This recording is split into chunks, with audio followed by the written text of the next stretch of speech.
बड़ा खूबसूरत बाटे। ऐसे एक मुकड़ा एक अंतरा ना।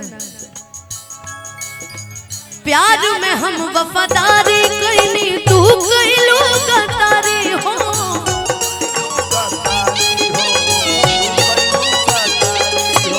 सकना भइल मन में कि दुश्मन से भइल बायारी हो।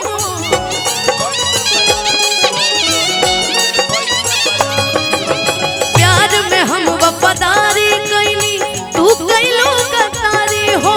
सकना भइल मन में कि दुश्मन से भइल बायारी हो।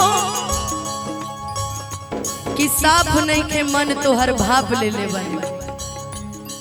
एगो लाइन बड़ा सुंदर बैठा था पे कि वो किसी के इश्क में मगरूर तो है, कि वो किसी के इश्क में मगरूर तो है, वो किसी की चाहत में मजबूर तो है। और क्या हुआ जो वो आज हमसे जुदा हो गए, चलो वो आज भी मेरे नाम से मशहूर तो है। जैसे हम रो बतानी ओ सही तू रोई पुरानी। जैसे हम रो बतानी ओ सही तू रोई पुरानी। जैसे हम रो बतानी ओ सही तू रोई पुरानी। जैसे हम रो बतानी ओ सही तू रोई पुरानी।